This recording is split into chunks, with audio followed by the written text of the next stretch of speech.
Welcome back. I'm talking with former DEA undercover agent Michael Levine. Michael, how do the bosses, the upper echelon in law enforcement, view the undercover officers?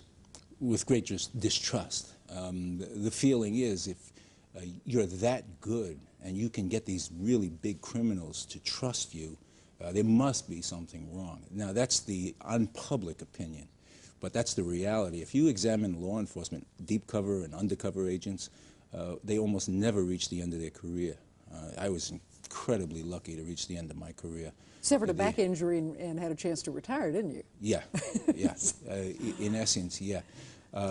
It's not a wise career choice. I teach undercover tactics to this day to local police agencies, and basically the lesson is if you're foolish enough to choose this, you're choosing a career path that's not going to take you far. Well, what about the notion that if you run with these guys, you're going to end up like them? Because I believe in an article I was reading, you said 1 in 10 will sort of not make it through the job, could get killed or injured on the job, or end up in jail. Oh, yeah. I think it's a lot higher than 1 in 10.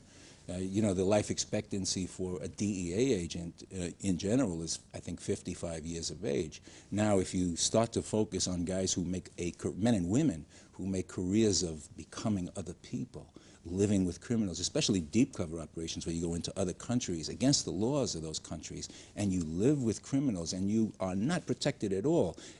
Something like the Stockholm Syndrome is liable to happen and often does, especially when you see that the top of your own government is so corrupt and so in bed with these people. Well, it's a very confusing situation. You have to be solidly grounded. I was lucky or unlucky enough to have a brother who committed suicide after 19 years of drug addiction, and I felt I was driven, I was crazed. But people who are not really solidly based mentally, they're looking for trouble to do this for a living. Well, I think the biggest question is that what Deutsch wanted to accomplish, he said, ordering this worldwide review of informants and clearing all of this out, was to set standards of excellence for tradecraft and counterintelligence. Is that a plausible goal? Is that something that can be accomplished? Not by what he's doing. You know, to set levels of excellence, you have to focus on the people who handle these informers. This is a shell game. This is a complete fictitious fraud. I think it began, Central Intelligence knew they had to make a major PR move when the Gary Webb piece came out. Gary Webb piece being? Being Central Intelligence, again, caught red-handed by documentary evidence, smuggling immense amounts of cocaine, a lot of it which wound up on the streets of L.A., yeah. But it went throughout the United States. Yeah, that was the article that appeared in the San Jose Mercury News, yeah. And in fact, you came on and talked with Gary Webb when he was on here, but just wanted to remind viewers of which case we're talking about. So you think that created such a PR blemish for the CIA that they had to come out and make these sorts of pronouncements? Oh, absolutely. Do you not have confidence that they're really going to do what they're saying they're doing? Absolutely not. Absolutely not. They are not. This is a pure PR move. Again, the sudden discovery of 1,000 informers is not a house cleaning. This gives rise to a lot more questions. Again, from the point of view of a professional, this is what I did for almost 3 decades.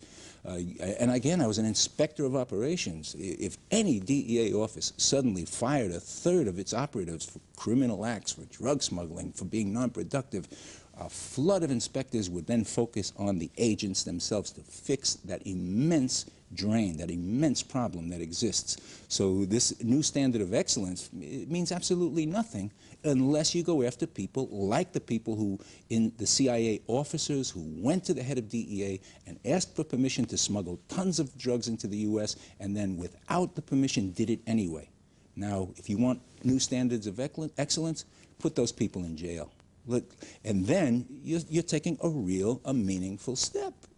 But human beings are funny. Absolute power does tend to corrupt, absolutely. And when you have an agency that functioned for 3-4 decades and no CIA official ever goes to jail, and now you suddenly have 1,000 informers who are committing crimes, well, my God, what have you guys been doing? What are we, the American taxpayers, at a time when our government is looking 7 ways from Sunday to tax us? What are you guys doing is the big question. Well, maybe we can get someone from the CIA to come on and answer that question. Michael Levine, thank you very much for joining us. Thanks a lot for having me. Lawyer turned author Steve Martini departs from his